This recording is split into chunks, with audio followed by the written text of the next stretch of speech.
members of the State House of Assembly, particularly the Majority Leader, Honorable Kate Mamuno, here seated, Honorable Commissioners here seated, particularly Honorable James Ilia, who is the Commissioner for Information and Strategy, Adamawa State, Permanent Secretaries here present, particularly Mr. Solomon Kumanga, advisors, particularly Honorable Hamajam Ahmed Adamu,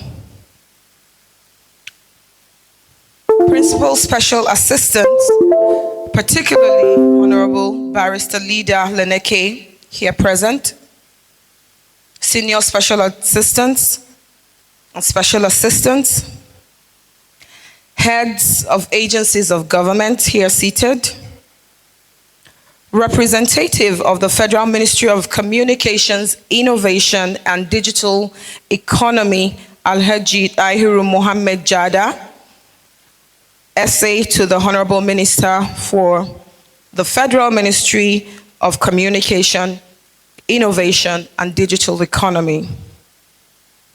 The representative of the Duale, Ovia and Alex Adedipe law firm, Mr. Chukudi Chimeze, an associate at the DOA, here present.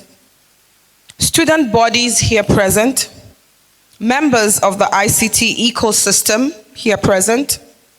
Members of the NUJ, members of Ministry of Information, our distinguished lecturers here present, gentlemen of the press, distinguished ladies and gentlemen. Welcome to the Digital Economy and E-Governance Bill nationwide stakeholder engagement happening for Adamawa State here at the banquet hall of the Government House, Yola. My name is Pedeno Matthias, and I will anchor this program for the next few hours. We've already had the opening prayers well in order to take us further and to set the tone for this program, to know why we are here exactly, and to make the introductions. Permit me to welcome, for the welcome address, Honorable Hamajam Ahmed Adamu. Please put your hands together. We've had coffee, we've had tea. Thank you, Pedeno. Good morning, everyone. My name is Dr. Hamajam Ahmed Adamu, the Special Advisor to His Excellency, the Executive Governor of Adamawa State, Right Honorable Amadou Umaru Fintri, on ICTs, e-governance, and policy. Like Pedeno has rightly said, this event is all about the National Digital Economy Bill promoted by the Federal Ministry of Communications and the Digital Economy. The bill seeks to improve the certainty of digital transactions and, of course, the digital platforms that we're building in the country. Particularly, I would like to especially welcome Honorable Kate Mamuno, who is leading the delegation of the House of Assembly, Adamawa State, the Honorable Commissioner of Information, here present, the Permanent Secretary of the Ministry of Information as well, other dignitaries, directors, officials of government, you're all welcome. In the audience as well, I would like to acknowledge the presence of young people who have shown tremendous interest in our ambitions to build a digital economy locally here in Adamawa State. You're welcome. Also, to acknowledge the presence of the ecosystem, people who are into payment solutions, electronic platforms, service providers such as broadband companies here present in Adamawa. You're all welcome. And also to thank the organizers, particularly the Minister of Communications and Digital Economy, Dr. Boson Tijani, who has in the past 2 years been doing a lot of transformative efforts. We have seen his effort in deepening broadband in Nigeria, using programs like the N-band program. We've also seen his efforts to encourage states to liberalize that space by removing the right-of-way. Other efforts in privacy and data protection, we've seen that.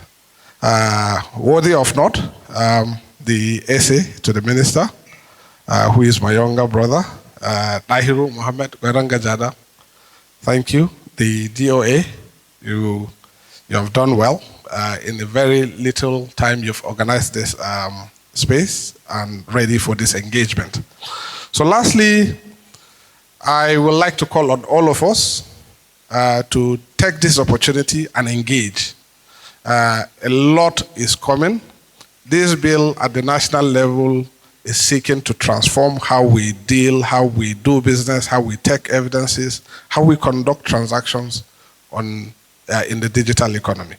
Adamawa, to some extent, we are ready because we have an agency, ASIDA, which the bill has captured a lot in the areas of e-commerce, cybersecurity, privacy and data protection, and the House of Assembly has passed that into law. His Excellency has signed that into law just this past November. So we are ready.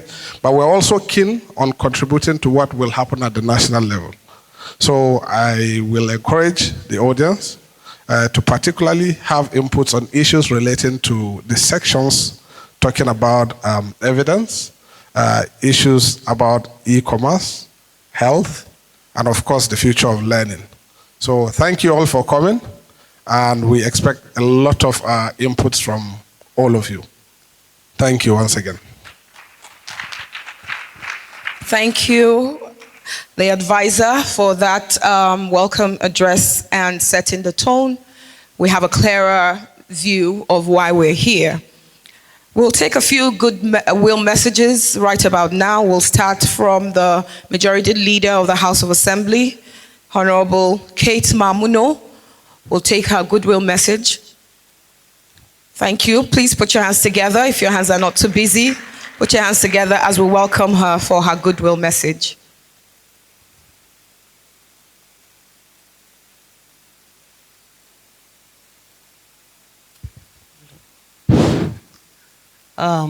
Honorable Commissioner, Minister of Information, Honorable James Ilya, the Permanent Secretary, our guests from the National Assembly, distinguished personalities that are here, good morning.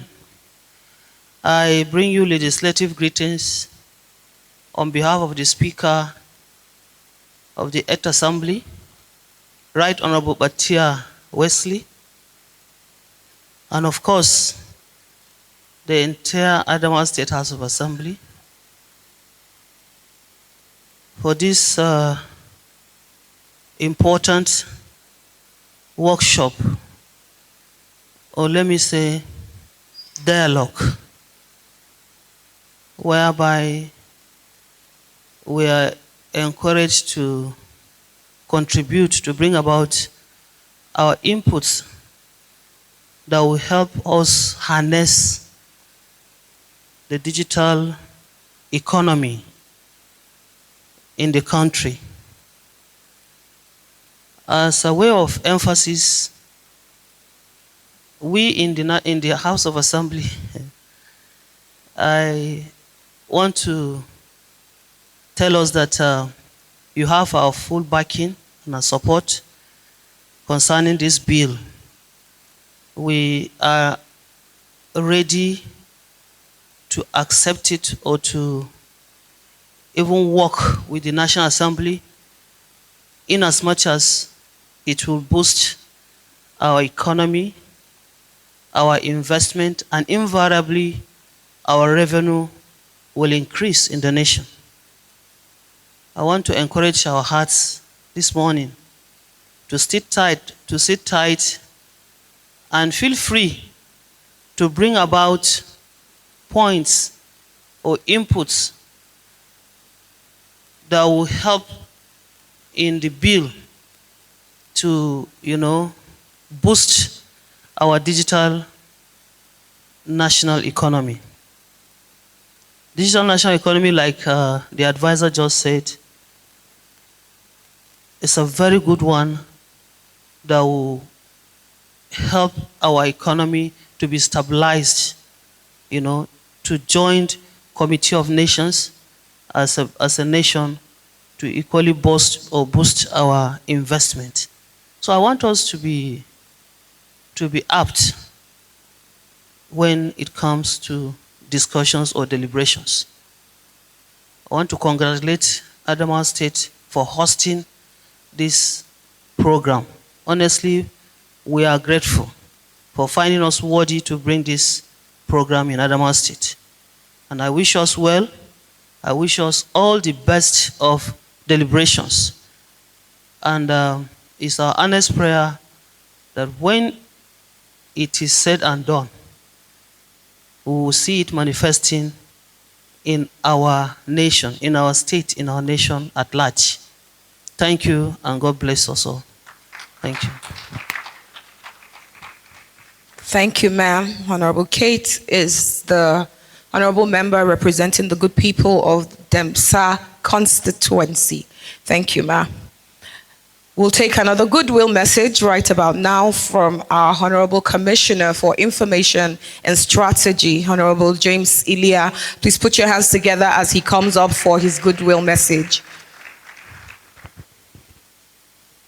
My member from Demsa local government, the state constituency, the majority leader, Honorable Kate Raymond Mamuno, the representative of the Minister of Communication, Innovation and Digital Economy, my brother, the essay on ICT and policy matters, and other special advisors here present, the Permanent Secretary of the Ministry of Information and Strategy, the Principal Special Assistants, Senior Special Assistants, the development partners, the civil society organization specialized on ICT, other respected dignitaries here present. Good morning. The National Digital Economy and E-Governance Stakeholders Engagement Forum has come now to Adamawa State. And as a matter of fact, as a state government, the subnational economy, the state government has been doing a lot and a lot in respect to the digital transformation and e-governance. And I want to assure the federal government that the government, led by Honorable Amadou Umaru Fintri, is ready to transform Adamawa State digitally in every sector. Talking about the media, the digitalization in terms of agriculture, the digitalization in terms of commerce, and other skills development. We should note that yesterday the Ministry of Information, the Ministry of Entrepreneurship has launched the training of skills, innovations in the state. And recently the governor has approved 100,000 skill digital training, 70,000 for youths and women in the state, and 30,000 for the civil servants. There are other transformation that is going on in the state, and we want to believe as a subnational, the digital transformation has come to stay as a government. If you must rise up as a country to meet up with other countries in the world, digitalization of our economy is paramount.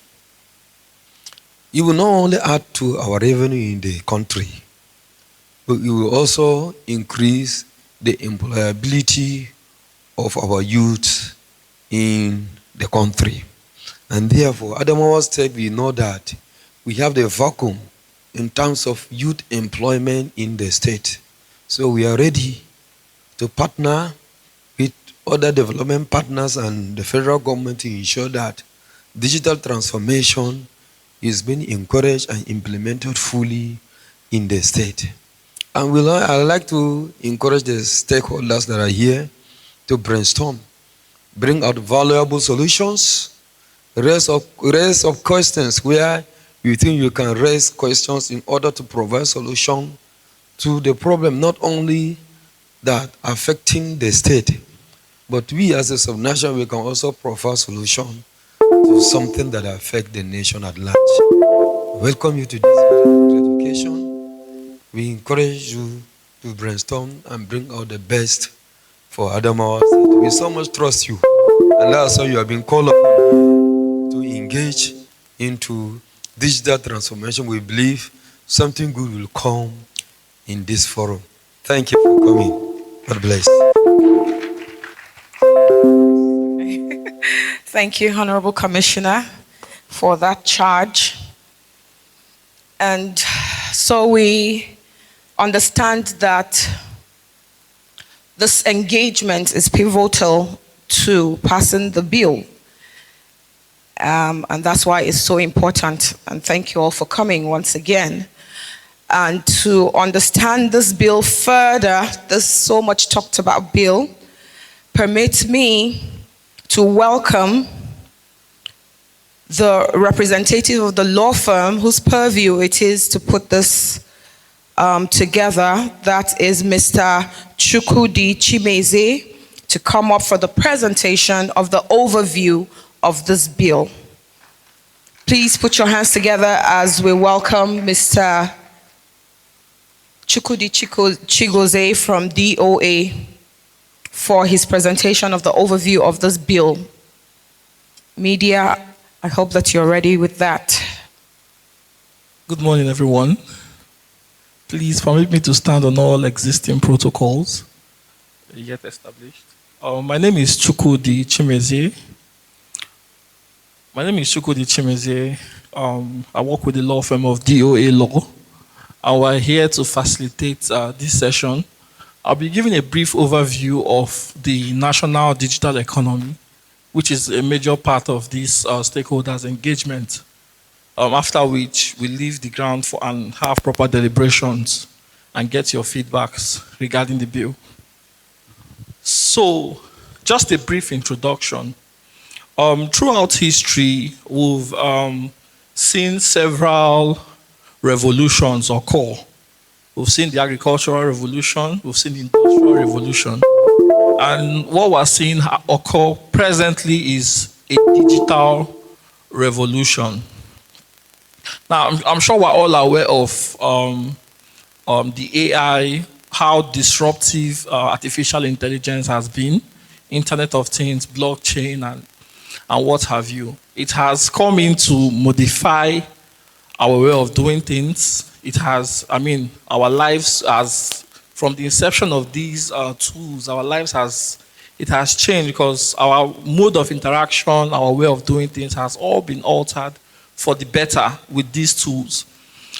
Now, interacting with these tools, with this digitalized, interacting in this digitalized era, there are a lot of risk involved because you're putting your data, your personal data in there, and for you to trust the system, you have to be sure of the security. You have to be sure that you're not vulnerable to any cyber risk.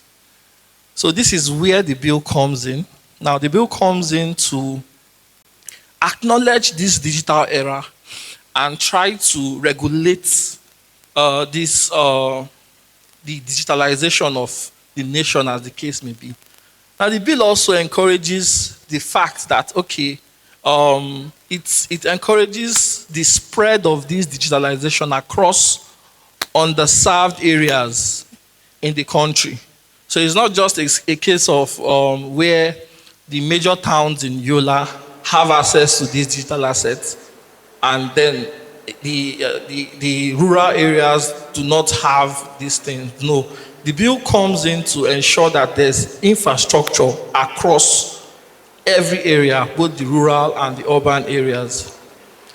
Now, a brief, before we proceed, we dive deep in, I just want to give a brief story, just a brief analogy. Now, just picture an Amina, she graduated top of her class, very brilliant. Say she made the first class in university. And she has applied for her master's abroad.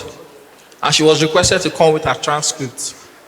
Now, traditionally, to get this transcript, most times she has to go to her university. She has to make several applications with her paper. She has to wait.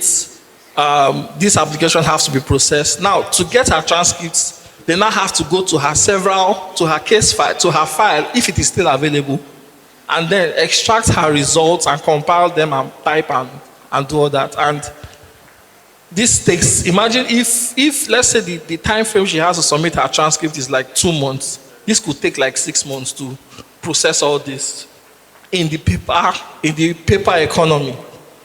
Now, what this bill comes in to say now is that instead of Amina to travel from, say, Yola to Enugu to process her transcript, she can do this from the comfort of her home. She can fill out the applications and click a button. And in the school, they receive it. And since all her records are now in the digital space, it's easy to collate it. And all this can be done in 48 hours. Now, this is one major thing that this bill has come in to do, to digitalize all our processes. Now, while we acknowledge how this digitalized era and how it tends to serve us, there are a lot of challenges as it stands, and this is where the bill comes in. The first one is fragmented digital infrastructure. It goes without saying, we don't have the infrastructure. Because if we're talking about the digital era, we're talking about an era, a system where each ministry has a platform. All have digital records of everybody. But the infrastructure is not in place. Then also limited digital literacy and digital divide. Of course, there's less enlightenment amongst, maybe stemming from illiteracy and all, there's less enlightenment, mostly in the rural areas. So this is where this bill also comes in to advocate for digital literacy. Thirdly, insufficient cybersecurity measures. Now, if we are going to entrust our data, if we are going to interact and want to be secure, we have to ensure that, yes, there is adequate cybersecurity to protect our data. And then lastly, data privacy vulnerabilities and low public trust in e-services. As I just said, if we are to trust the system, we have to be sure that our data is secure. Now, the purpose and strategic vision of the bill. Now, this bill aims to position Nigeria as a digital economy leader in Africa by fostering a secure, inclusive digital environment. Next slide, please. Now, there are several key goals of the digital economy and e-governance bill. The first one is economic transformation. Now, in instances where our processes are digitalized, the bottlenecks are taken out, it ensures economic transformation. Also, modernize citizen-centric public services. Now, here it makes processes more transparent. It makes government services more accessible to all. Now, another key goal of the digital economy bill is to ensure digital access for all, hereby promoting infrastructure and digital literacy programs to make digital services accessible for everyone across Nigeria, including underserved regions. Now, there are several policy priorities that the bill caters for. The first is legal certainty and enhanced security. Now, this bill, it provides recognition for digital transactions, for e-signatures, for e-documents. Now, the bill comes in to say that where a paper or where a physical paper will be acknowledged, an e-document can also serve that purpose. Now, if you go to our civil service, to our several ministries, I'm sure we're all conversant with this, that for an approval to be made, for an application to be made, you have to move a document from this, get this acknowledgement, get another one, keep on moving tables until you finally get Oga's signature. But this bill now comes in to recognize e-documents. So if you need an approval, you can easily send an email, or you can easily go to the platform, fill out the requirements, and have your documents, have your approvals, and have your document processed without the bottleneck of and bureaucracies of having to move from this to that, hereby streamlining our processes. Another policy priority now is the framework for innovation. Now, I'm sure I don't know if do we have startups in the house? Like tech startups and the tech community? Are they in the house? Okay, I'm sure, because I'm actually a startup lawyer too, so we know these things. Now, for most startups to thrive in Nigeria, there are a lot of regulatory bottlenecks involved. They have to interact with a lot of ministries, from your CAC to your SEC and a whole lot of that. And this kind of trifles the way it trifles their processes, and it affects the way now, instead of a startup to focus and be innovative, they have to bother themselves with getting this license, filling out this application and all. But now, a priority of this bill now is to ensure that this whole things are taken out, so you can easily, from the comfort of your home, apply for these licenses, apply for this approval, and everything you get everything as long as you fill out the right applications and you have all the requirements for that. Lastly, another policy priority is global alignment. Now, this digitalization and what have you, it will facilitate international trade, and already we already have it in several developed countries. They already thrive on this wavelength. It's only right that Nigeria, at this point, incorporates and ensures that our services are streamlined on these platforms. Key areas of coverage. Now, this bill covers the key areas of coverage that will be discussed. The first one is electronic transactions and records. Now, the bill introduces clear standards for legal recognition, storage, and accessibility of electronic records, providing a reliable digital framework. Now, as discussed earlier, it ensures now that our processes, our records can now be it's now accessible to all. It's in a more transparent, it's now a digital space, so it's accessible to everybody. Secondly, digital governance infrastructure. Now, this bill mandates that every area has the digital infrastructure required. So even the underserved areas, the rural areas, would have access to this, to the digitalization that we so much preach about. Thirdly, consumer protection. Now, it goes without saying now that for most consumers now, when you interact with, let's say, e-commerce, it's mostly a case of what I ordered versus what I got, because most times there's little or less transparency. But this bill mandates and states that for you to interact in that e-commerce space, you have to make a full disclosure of your goods, your terms, and everything regarding your services you're rendering. So hereby it caters for the data privacy protection, it caters for digital commerce and all. Lastly, another key area of coverage is enhanced public sector accountability.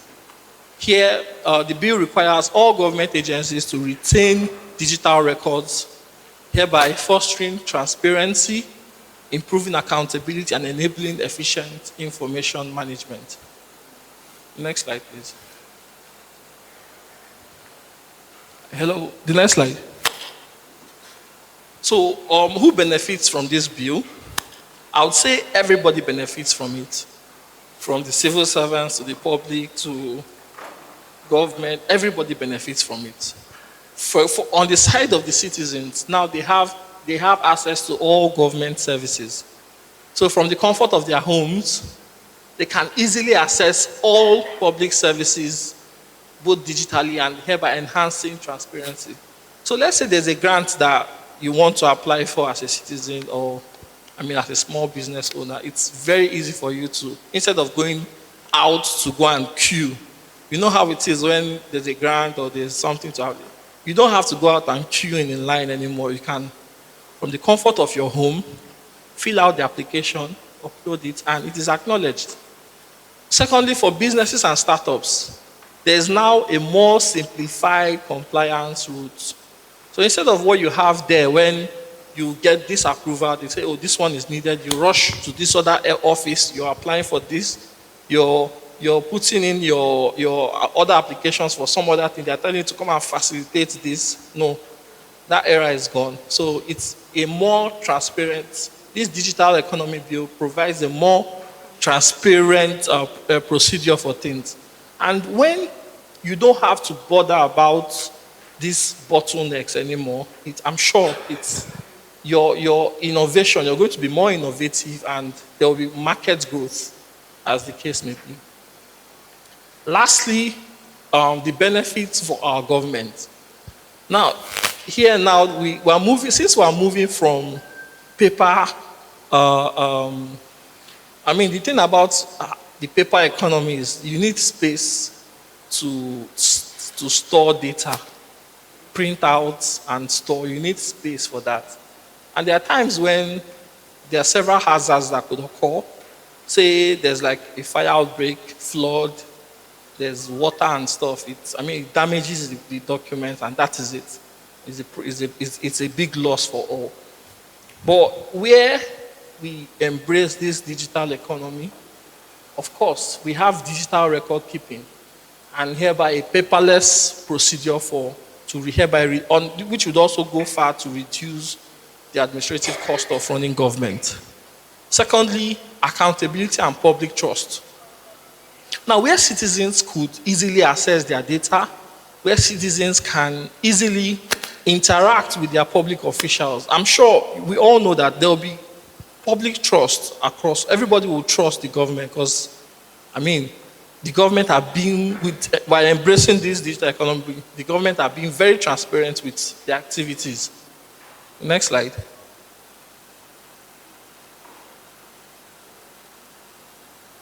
Next slide. So while we embrace the benefits, the goodies that this digital economy offers us, while we acknowledge that this is a new era, digitalized era, there are still several responsibilities. You know the saying of to whom much is given, much is expected. There are still several responsibilities that also accrue to us, whether as private citizens, whether as tech service providers, whether as government agencies, telecommunication companies. Now, for government agencies, the responsibility is oversight and compliance. Now, agencies will be tasked with enforcing digital standards and ensuring adherence to all e-governance mandates. Also, another responsibility of the government is to ensure that these infrastructure are provided across board, both in our urban areas where we have a glimpse of this, down to our rural areas where these things are next to non-existent. Secondly, our technology and service providers, they are to ensure compliance and innovative support. So here, they must adhere to stringent data security standards, consumer protection, and collaboration with the government in digital transformation projects. Secondly, our tech and service guys and service providers are to also, another responsibility is to enable e-governance solutions. Here, service providers are expected to contribute to scalable, secure technology solutions that enhance public service delivery. Now, another responsibility, this one is to the telecommunication companies, is nationwide connectivity. Now, they are mandated to expand infrastructure to underserved regions, of course, with collaborations with the government, hereby supporting the bill's aim for universal digital access. And then for general citizens, digital literacy and engagement, which is what we're doing here today. Of course, without digital literacy, there's no way we can actually even understand what the digital economy is all about. So just as we're here today, we also have that mandate to go back to our several communities, to our several social gatherings to preach what this whole digital economy is all about. And also, as we are here too, we have that responsibility to, interact, to ask questions, to make prefer solutions on how we can further this digital economy and e-governance bill. The next slide, please.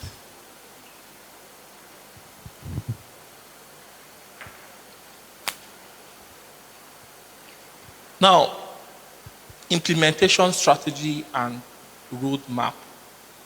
Now, the implementation strategy is and the roadmap. This is how this bill is going to be adopted. Of course, we can't just say the way Nigeria is now. We have broadband issues, we have lights challenges, we have security issues and all. So we can't just jump in and say, "Oh, this bill is going to be passed," and it's no. That would be very foolhardy. So we, in implementation of this bill, we have put down phased on how we can phase the implementation strategy on how over time we can implement this bill and ensure that both the underserved areas and the urban areas equally have access and can utilize the goodies that this bill tends to provide. Now, for phased implementation strategy, the first is the short-term 0 to 2 years. In these 0 to 2 years, we intend to prioritize, the bill suggests that we prioritize digital literacy programs, establish initial infrastructure for e-governance, and introduce ICT units within core government agencies. Now, after this term, when this thing seems to have permeated, we have the middle term, which is 3 to 5 years. Now, here, the purpose of this part is to expand infrastructure, deepen interagency collaboration, and scale public e-services with technology partnerships. Now, the last is the long term, that's after 5 years plus. This will be to full nationwide adoption, ensuring full nationwide adoption of e-governance platforms with advanced technologies, ensuring comprehensive digital coverage and high functionality. Now, there are several key projects that has to be initiated. The first is infrastructure development. The government will have to invest in cloud services, cybersecurity, and data centers to ensure and to secure and support digital assets. Another key project, this one goes without saying, and I think I've hammered on it a lot, is public education and training. This is to ensure that we are all digitally literate to be able to, utilize this bill. Because one importance of this is, for example, in our several ministries, it's not just enough to say, "Oh, we are going to implement this digital bill." Most people in ministries across Nigeria, they do not even understand this whole AI, this whole digitalized platforms. So an easy way to let them in is to actually go in and train the civil servants, the public servants on the usefulness of this. Because even in some places, I can tell you that most people still use typewriter. Even though we have actual computers now, most people use typewriters and they're still like. So we need to train and ensure that everybody is literally digitally literate to be able to utilize the goodies and the benefits of this digital economy. Then lastly is strategic partnerships. Here we're talking about private sector and international collaboration. This to further this is like engaging local and international entities to bring best practices and cutting edge technology into Nigeria's digital framework. The next slide, please. So in the course of implementing this whole thing we've talked about the usefulness of the bill, we've talked about responsibilities, we've talked about the key objectives and all. But just like every endeavor, there's definitely going to be challenges.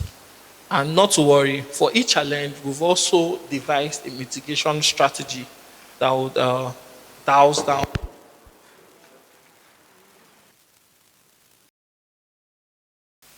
Okay, so as I was saying, there are several challenges, and not to worry, we'll devise some mitigation strategies. Now, one of the first challenge would be financial constraint.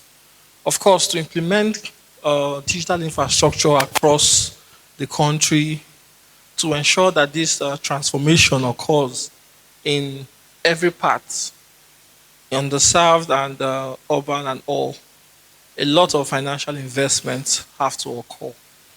Now, to mitigate this, we and the government ensure that they're going to implement a phased funding model. Now, hereby securing both public and private funding through phased structured investment to ensure sustainable progress. Now, another challenge will be institutional resistance.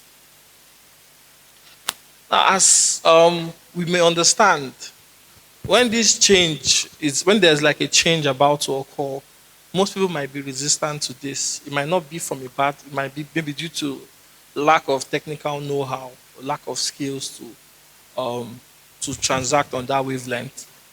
Now, to mitigate this challenge, there will be an adoption of a wide stakeholders training and engagement, hereby fostering collaborations with stakeholders to ensure alignment and facilitate acceptance of digital governance measures. Lastly, another challenge is cybersecurity threats. Now, increased digitalization, it means that, as I had discussed before, it means that our data is going to be out there, our personal data and everything. And this might pose cybersecurity threats and risks, as the case may be. Now, to address this, there will be a collaboration with both international and local cybersecurity agencies to adopt best practices and ensure that and secure Nigeria's digital infrastructure against such threats. Last slide, please.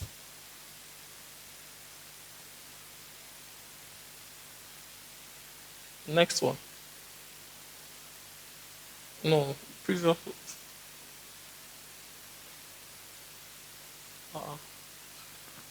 Okay, in conclusion and a call to action.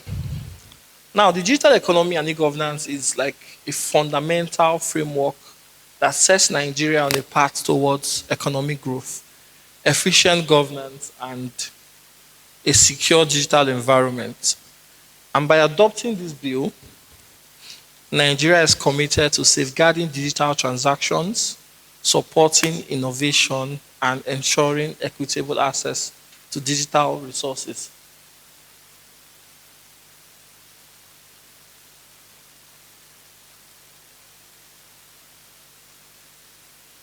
So, just like this stakeholders engagement, This is like a call to action for us to embrace this digital transformation. And just as we're going to have in the next phase, we also want to have you prefer suggestions, solutions, interactions regarding this bill and how we can make it best for it to serve all of us. Thank you so much, Yola. It's a pleasure here.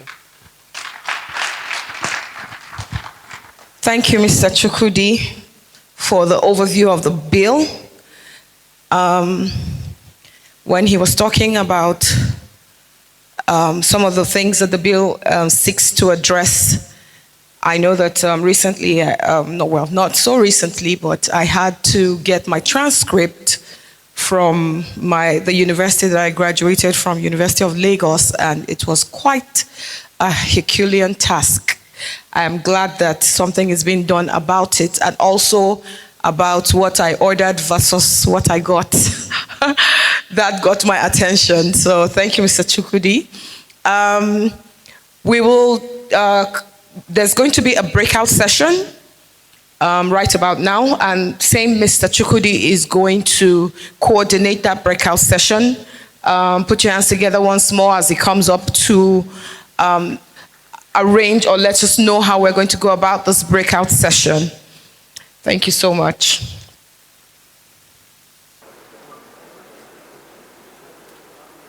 So the essence of these stakeholders' engagement is to ensure that this bill is localized in the best way possible.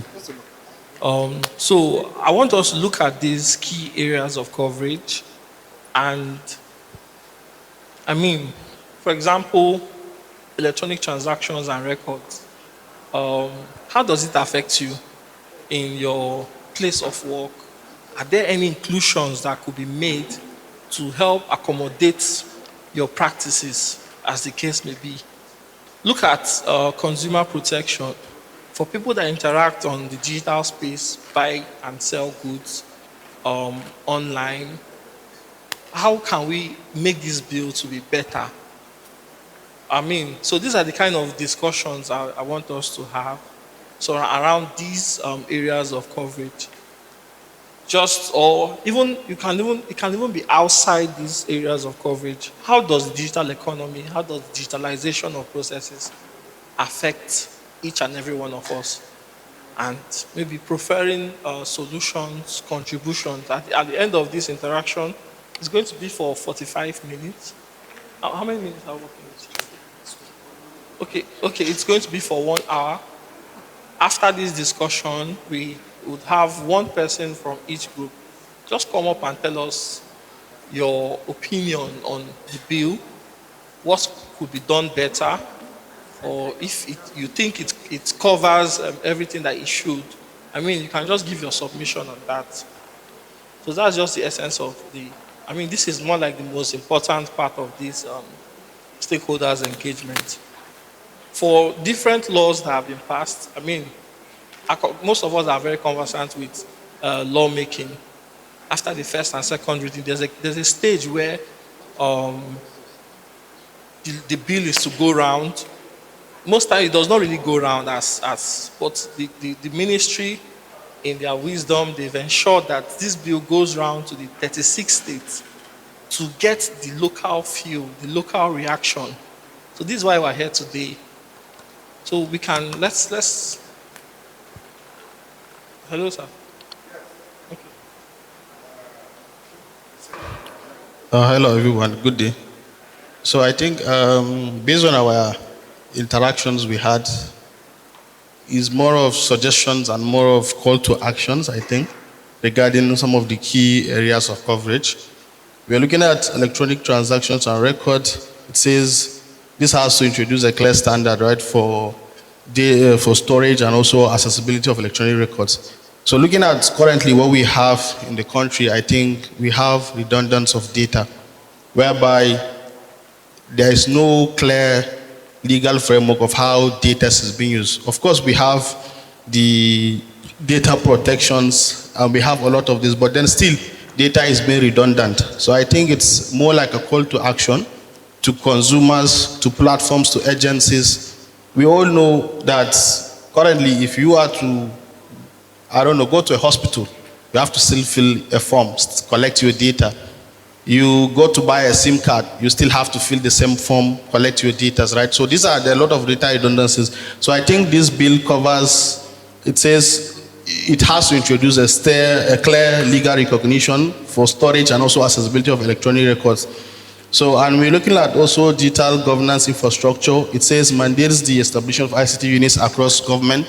We all know that, yes, infrastructures has to be there. Government should provide ICTs infrastructures to make sure that, yes, the penetration of the digital economy and people were to be able to use these government infrastructures for their businesses and also for their personal use. So, but then the most important thing in which we've all looked down is around consumer protections, right? With 2025, businesses are blooming right and left, and all these businesses tends to be on the internet. But then what are the protections around it, right? If you look that, we notice currently there is cyber insurance, but then are people even aware of that? So it goes down to a national orientation around those cyber insurance. Let consumers know that, yes, they have rights. Let consumers know that, yes, because I think 80% of the businesses we do now, it's all in the internet. And 60% of them go sideways. It's either you buy what you bought versus what you received. So basically, people need to know that, yes, there are agencies that should be used. I can be able to complain because a lot of people are being scammed. A lot of people are being.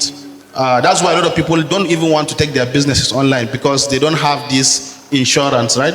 But then looking at the bill, I think we have cyber insurance. So, but people need to be aware these things are there to protect consumers. And we also look at consumer informations. So currently, platforms outside the country, they are very strict when it comes to data, right? Currently, in our phones, iPhone needs to take your permission to be able to store your data. But then what happens to the products or services people use? So I think this is something that it needs to be enforced. So that at least people should not be able to use data. Currently, we've seen the cases, 247 is on Twitter, known platforms posting people pictures and BVNs.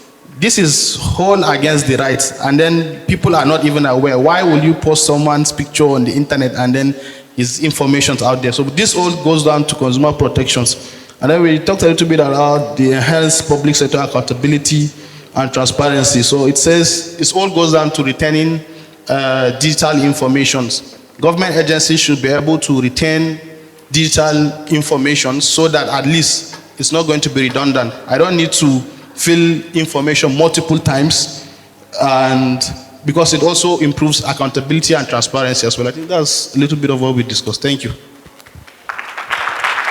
Thank you so much. That deserves a round of applause. They really did justice to that. That was a very robust one. We'll take the second comment from Cosmos Daniel from the ICT, or he's an ICT educationist.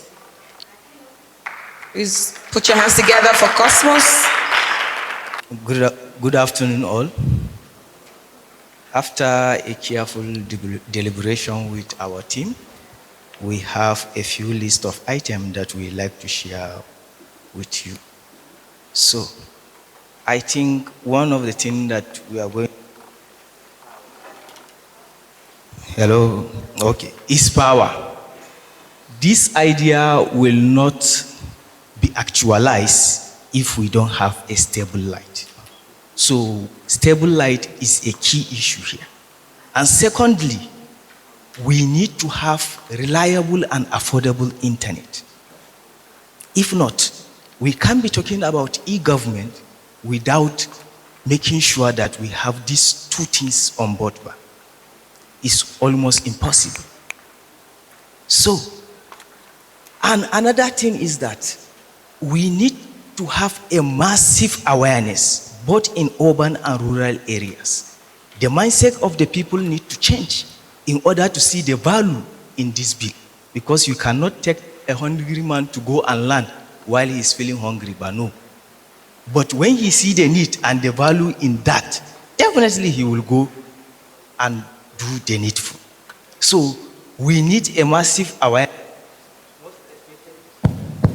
most especially in rural areas, so that they will not be left behind. So another one is we need to simplify the system. System need to be simplified so that both literate and unilliterate person can take advantage of it. So if the system is too complex or complicated, instead of solving people's problem, but it's making it very difficult for them. So that means automatically we are not solving the problem, but we are what? Creating more problem. So another one, we should deal with the security. Because we talk about the electronic transaction and we talk about the storage, cloud computing and whatever. So when we are using, when we are in analog era, as we are,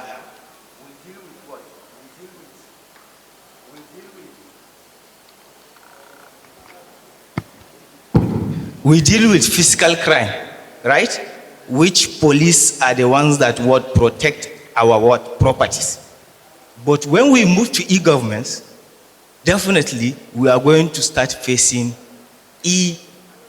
criminals, where we need experts in cyber security to help us handle this. So that's why we need to craft a careful policy, a system that will protect the integrity of information and making sure that people will have confidence in the system so that they will participate. Because the major reason why people are not participating in anything digitally, they are scared, just like the other speaker said. But if we can give them that assurance, definitely they will involve.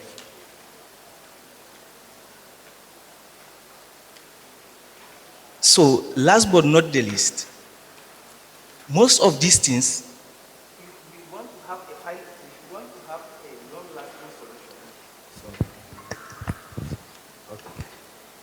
sorry, my hand keep on touching it. So if we want to have a long-lasting solution, we have to start from the basic. That's from our primary level to educational level. Because that's the fastest way we are going to eradicate the level of digital illiteracy. If we have incorporated those ICTs in our primaries, automatically the people that are coming up, they will already have the mindset, they will have the knowledge. It will going to be very easier for them to flow with it. But I can categorically tell you that we have computer students, information technology students, and a lot of them that are studying these technical courses, but they are stark literate. They can't operate computers. Actually, I have them in my institute. They are studying computers.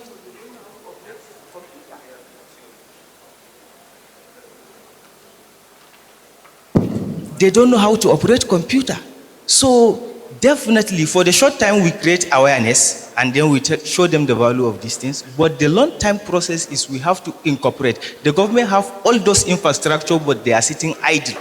So we have to take advantage of it, and we have to bring competent people in board in order to make sure that these things are functioning well.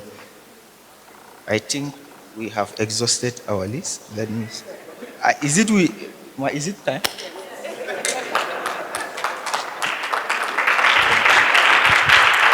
Thank you so much, Mr. Cosmos Daniel.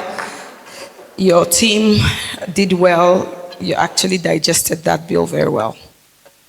I'll take the third group now, Representative Majitina Katigwa from the Debbie Kauna Foundation.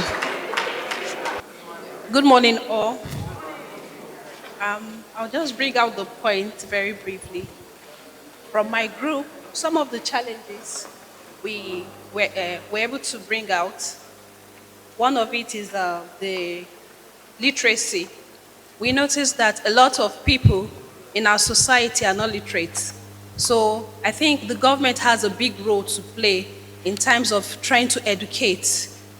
If the layman understands and is a bit educated, that is when these things can fly.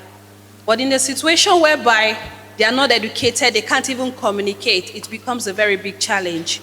Then another point here we have is network challenge. Even we in the rural area, we tend to face a lot of challenges when it comes to. Then when we come to another challenge we were able to bring out is in terms of having experts in these fields that will be able to train people in the community. Not just training them, also maintaining these equipments. We and you know that most of these equipments are available in some organizations, but they are not really being used. So if they are not trained properly, if we don't have experts that will be able to handle this equipment and also be able to pass the knowledge down to the people, there will be no way that this system will be able to fly. Then we also have financial constraint. Now, for the financial constraint, in terms of persons living in the rural area, as I mentioned earlier, the hard-to-reach area, those villages that are in the mountains and the rest who don't have network, some of them will have to come down, charge their phone, go back. So all these things is a challenge. So they will definitely tend to reject some of these things when they come up. Then we also have maintaining the equipment. If we have experts, they will be able to maintain these equipment when the government tend to propose it to the society. Then also one of the challenges we are having in terms of educating or enlightening the people, I believe education comes from the grassroots when a child is born. If a child is already used to that system of using the computers, phones and the rest, it will not be difficult. With time, the society will just adapt naturally into it. Then, in terms of the workers, we also talked about giving out these, maybe the phones, the appliances, or maybe a loan. You can tend to maybe reduce the cost of this equipment for the workers. So when they are forced to have it, they will definitely, it will flow gradually. They begin to get used to using it to do their transactions, their laptops and the rest. They'll just naturally, but in a situation where you are telling them to go and buy a system that they'll use in the office, so we can give out these systems to them on loan basis, then they pay it gradually. Thank you. Thank you so much, Tina. She talked on the entry barrier, she talked on advocacy, she talked on education, and availability of the proper infrastructure to carry us into this digital era. Thank you, Tina. We'll take the presentation from the political department of the SSG's office, which is the second to the last presentation, by Abubakar Ibrahim Jimeta. We have our final presentation by Barrister Lida Leneke right after that. Okay, good afternoon, ladies and gentlemen. First of all, let me correct, it is not a submission by the office of the SSG. This is our submission here.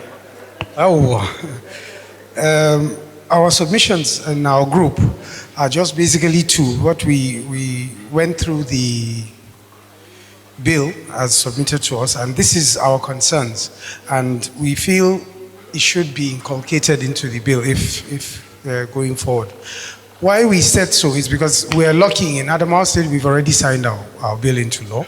So we looked at what we had and then what we have here from the national, and then we felt concerning the electronic signatures, we decided that we felt we should also inform you where you include standard, international standard platforms, like for electronic signatures, like DocuSign.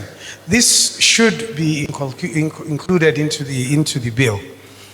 We feel it is necessary so that we have these electronic signatures going forward, and where people would accept them. We would not just be scanning our signatures and attaching them onto documents. So we feel also that we should look for these internationally standard platforms where electronic signatures can be adopted. Also, there are in your part 8, subsection 9, I think, of there, where the public institutions were mentioned. There is a provision there where it says all public officers should be promoted on the availability of certification. Now, before that is done, I believe most things should be put on ground for them in an order for a public servant to thrive. You don't just put that in a bill, bring it up, and then various institutions will now start saying, you don't have a certification in digital, I'm not promoting you. That will not be fair for the public servant. So we feel you should digitize their appraisal systems first. Digitize submissions of their work first.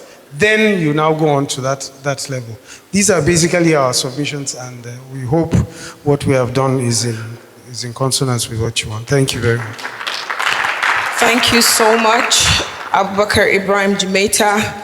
I'm sure they're taking notes, and this session is recorded, so these suggestions will definitely be replayed. Thank you. I agree with you that before that is implemented, perhaps a training of officers in that department before you can begin to implement other things. Thank you so much. We'll take the final table, and that is from Barrister Leader Laneke, and he's a principal special assistant to the governor, Amadou Umaru Fintiri, the fresh air governor, and he is on legal matters. Yes, boss. All right, thank you very much. I'll be speaking on behalf of our group, which is the last.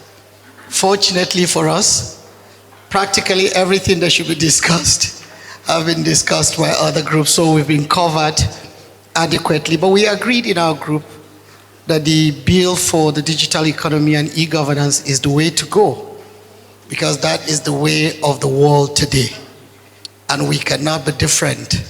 It is called a global village now, and if other parts of the globe are going this direction, then we agree that this bill needs to see the light of day. This bill needs to be signed into law to become an act.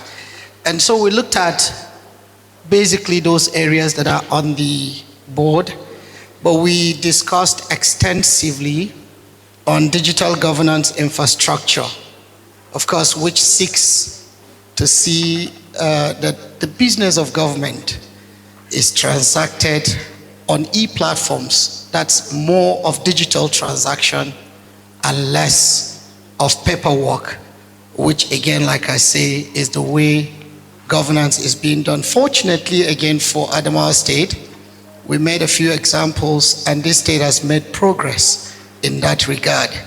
For example, what is going on in the Ministry of Lands and Survey, what is going on in the Bureau of Public Procurement and other places. Adamawa is already leading in that regard. We had our concerns, which we wanted to draw the attention of the people in charge of this bill. And our concerns are digital literacy. Again, on that, we agreed in our group that Adamawa has made tremendous progress and headway in that direction.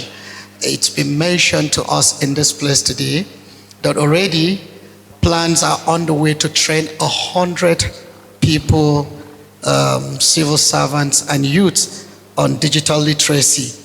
Okay, we now talked about guarantees that this bill must bring to the table in terms of ICT. There should be guarantees. Legal binding commitments must be taken into consideration.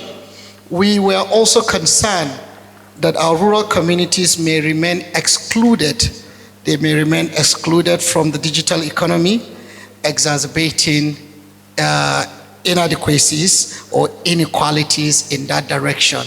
So there must be a very well thought out plan that does not only seek to bring this digital literacy to the urban centers, but that it takes it down to the rural community so they feel carried along and all of that. We looked at consumer protection. The issues of consumer protection would also border basically on data, privacy, and protection. The crucial areas we thought that should be put into consideration is that this bill must align, and we believe we're not making light of that, since this is what is obtainable in other places and we're trying to domesticate it, let me put it that way. It must align with international best practices, such as what is obtained in the EU and all of that. Because if we do not do that, then the inadequacy of this infrastructure, or if it is inadequately structured, loopholes may occur. And these loopholes may expose citizens to data breaches. It might expose citizens to misuse by public or even private entities and individuals. A lot of examples were made, especially with regards to private entities in our group, like banks and all of that. But we also made example even with government establishments. So adequately structured policy must be put in place, and there must be strong penalties for violations. We thought the bill should prescribe very strong penalties in case of violations, because violators are always there. Sometimes they are even in the they're the people who are in the position to do that. And so we say providing cybersecurity, because there's a fear also of broad, when you give powers, broad provisions that may grant excessive surveillance on citizens and their data. I'm sure we will all agree that if these powers of government are not also regulated properly, then it will risk abuse and infringement on the constitutional rights of citizens to privacy. Their constitutional rights to privacy and freedom of expression, because there's over surveillance on them. So those things should be taken into consideration. Perhaps we suggested that perhaps independent data protection agencies should also be taken into consideration to oversee some of these things. And so, like I said, we discussed all the issues, but other groups who spoke before us have actually made great progress and they did justice to what the discussions are. So that is our position. I thank you very much for listening and for your time. Thank you, sir. Wow, what a day it has been. We have come to the end of this very engaging, very invigorating, intellectual session or discussion, and it is, like we mentioned earlier, a very important part of the process of passing this bill, and Adamawa has just been checked. So thank you so much for making it. For our closing remarks now, we will invite the Special Assistant to the Honorable Minister of Communication, Innovation and Digital Economy. Yes, Alhaji Dahiru Mohammed Jada, for the closing remark right before we take the lunch. Good afternoon, ladies and gentlemen. Yes, like she rightfully said, what a day it has been. My big brother, the essay to the governor on ICT, I don't know if the permanent secretary is still here, the commissioner and honorable members left. The focal person, I still see you. Distinguished invited guests, ladies and gentlemen, the DOA representative, our able MC, the media, my good people of Adamawa State. I'm proudly standing here today as an Adamawa citizen because I tell you what, at the beginning of the day, I had a little scare, at about 9 and what have you. So, this bill today we've come to discuss, engage, deliberate, is an intentional effort. Although the bill is before the National Assembly, but the Honorable Minister has made it an intentional effort for us to go around all the 36 states, to share with you what we have before the National Assembly, to take your feedback. You must, I'm sure you believe me, you must agree with me that it has been an engaging session. We've had the presentation by DOA, fantastic. Most especially the last session, which was the group breakouts. I'm sure we've had more insights from that. So just to assure all of us, we are going to take this back to the ministry level, and we'll work with the state government going forward, and we'll see how far this bill can go. But unlike other bills, this one is one of its kind, where we come to the doorstep, we engage with people and see how we can improve and better it. So, my dear participants, everybody, thank you very much. We've come to the end of this. And I also want to assure you that from time to time, from the Ministry of Communications, Innovation and Digital Economy, we're going to always, touch base with our people at the state level. And then whatever we do, we engage. We have the 3MTT program going. I don't remember his name now, but our CM is here. Yeah, he was the first person to give a presentation. And we have so many, different projects going on. So on this note, I'd like to thank you very much once again, and hopefully we're a little bit hungry for lunch as we had breakfast a little late. So thank you very much, ladies and gentlemen. Thank you. Thank you so much. And so we've come to the close of this. We'll have lunch right after we take the anthem. May we rise for the national anthem.